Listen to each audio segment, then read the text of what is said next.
الله الرحمن الرحيم والصلاة والسلام على سيد الأنبياء خاتم الأنبياء والمرسلين وعلى آله وأصحابه وأزواجه وذرياته وأهل بيته أجمعين أما بعد. أعوذ بالله من الشيطان الرجيم. بسم الله الرحمن الرحيم. الرحمن علم القرآن خلق الإنسان علمه البيان. وقال رسول الله صلى الله عليه وسلم خير الناس من ينفع الناس. صدق اللہ العظیم و صدق رسولہ النبی الکریم.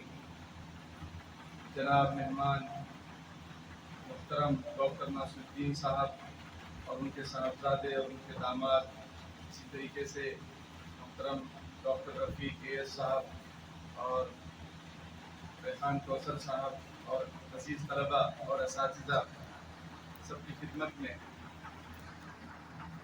عاجزانہ اور مخلصانہ درخواست کچھ میں آپ کے سامنے رکھنا چاہتا ہوں کہ اللہ تبارک و تعالیٰ نے ہم سب کو جو پیدا کیا ہے اس کا مقصد قرآن میں بیان کیا کہ وما خلقت الجن والانس الا لیعبدون، کہ ہم نے انسانوں اور جناتوں کو اپنی عبادت کے لیے پیدا کیا ہے.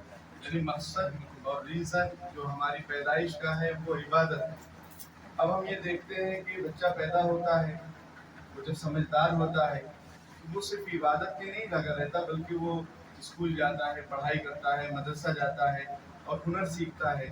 تو یہ ایسا کیوں ہے؟ ایسا اس لیے ہے کہ یہ ساری چیزیں ذرائع ہیں. مقصد میں کامیابی حاصل کرنے کے لیے ان چیزوں کی ضرورت ہے کہ آپ کے اندر علم ہونا چاہیے، ہنر ہونا چاہیے، سلیقہ ہونا چاہیے، مہارت ہونا چاہیے، فنکاری ہونا چاہیے، تاکہ آپ کی زندگی باعزت گزر سکے، آپ کما سکیں، آپ کے پاس انکم کے سورسز ہوں، تاکہ عبادت سکون کے ساتھ کی جا سکے. اس لیے کہ اگر کوئی آدمی ہنر نہیں سیکھتا ہے، علم نہیں سیکھتا ہے، تو وہ صحیح طریقے سے اس کا کوئی کام نہیں ہو سکتا ہے. وہ اپنے آپ کو بھی صحیح طریقے سے نہیں رکھ سکتا ہے، معاشرے کا بہترین فرد نہیں ہو سکتا ہے، وہ دیش کا اچھا ناگرک نہیں ہو سکتا ہے، کیونکہ اس کے پاس علم نہیں، نالج نہیں، تہذیب نہیں ہے. ابھی سر حضرات نے یہی باتیں آپ کو سمجھائیں کہ مینرس ہونا چاہیے، ایموشنس ہونا چاہیے، کہ کسی کی تکلیف کو دیکھ کر آپ یہ سمجھ سکیں کہ آپ کے اندر بھی وہ تکلیف جاگ جائے. اور ٹیچر کے بارے میں بزرگوں کے قول ہیں. ایک قول یہ ہے کہ ٹیچر وہی ہو جو بچوں کو اس طور پر پڑھائے کہ وہ اپنا بچہ سمجھ کر پڑھائے. یعنی اس کے اندر، ٹیچر کے اندر بھی ایموشن ہونا چاہیے، اثر ہونا چاہیے، تاثر ہونا چاہیے کہ میں یہ جو بچے قوم کے پڑھا رہا ہوں یہ میرے بچوں سے بڑھ کر ہے. تو وہ انشاءاللہ بہترین ٹیچنگ کرے گا. تو میرے عزیزوں، اللہ پاک نے جو ہمیں پیدا کیا ہے اپنی عبادت کے لیے پیدا کیا ہے. اس کے علاوہ جو بھی یہ ہنر ہے، اسلام تعلیم کے سلسلے میں بہت ہی بہترین رہنمائی کرتا ہے. قرآن دیکھیے، میں نے جو سورت پڑھی، سورہ رحمان، الرحمن علم القرآن، رحمان وہ ہے جس نے قرآن سکھایا.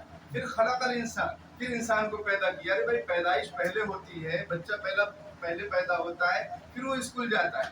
سمجھ میں آئی بات؟ پھر وہ علم حاصل کرتا ہے، مدرسے میں جاتا ہے، قرآن سیکھتا ہے. لیکن اللہ تبارک و تعالیٰ نے تعلیم کی اہمیت کو بیان کرنے کے لیے، یہ عربی کا سسٹم ہے، تقدیم التاخیر،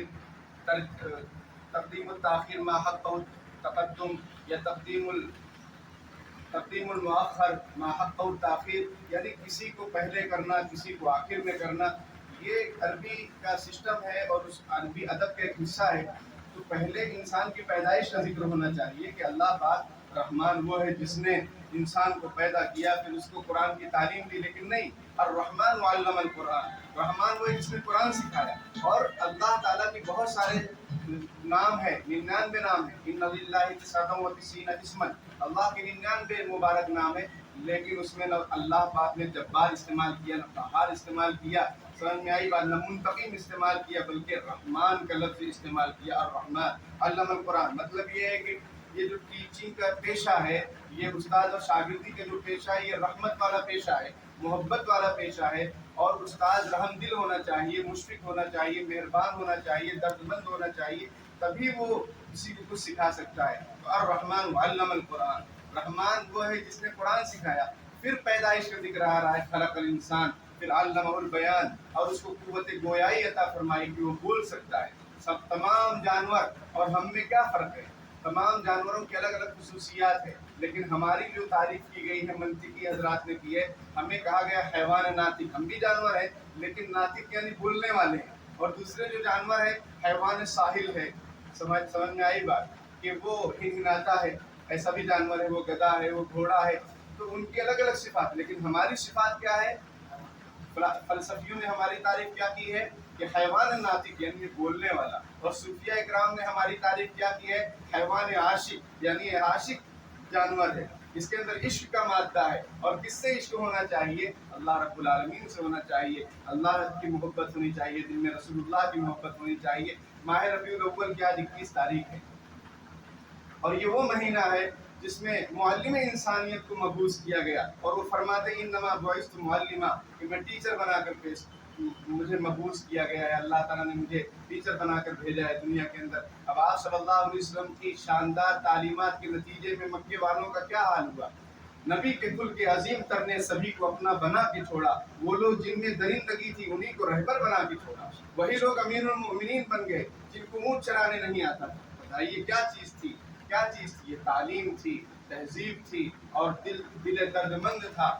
اسی کو علامہ اقبال رحمۃ اللہ علیہ فرماتے ہیں، تمنا درد دل کی ہے تو کر خدمت فقیروں کی، نہیں ملتا یہ گوہر بادشاہوں کے خزینوں میں. اگر آپ چاہتے ہیں کہ آپ بہترین انسان اور بہترین مسلمان بننا چاہتے ہیں تو آپ اپنے اساتذہ کا ادب احترام کریں، آپ علم کی عزت کریں، آپ اللہ کی محبت آپ کے دل میں ہونا چاہیے، رسول اللہ کی عظمت ہونی چاہیے صلی اللہ علیہ وسلم، تو آپ بہترین فرد بن سکیں گے. اگر آپ کے دل ان چیزوں سے خالی ہیں تو آپ اپنے لیے مصیبت ہیں، اپنے گھر والوں کے لیے مصیبت ہیں، دردی کے بوجھ ہوں گے. آپ سے کوئی اگر نفع نہیں ہوگا تو آپ کو کچرے میں ڈال دیا جائے گا. آج مسلمانوں کے پاس سب کچھ ہے، بہت زیادہ پیسہ ہے، اسکول ہے، کالج ہے، سب کچھ ہے، لیکن محنت نہیں ہے. دوسری قوموں کو دیکھیے، وہ صبح میں اٹھتے ہیں اور واکنگ کرتے ہیں، جاگنگ کرتے ہیں. ہمارے چینل مدھیہ بھارت ٹائمز کو سبسکرائب کریں اور بیل آئیکن دبانا نہ بھولیں.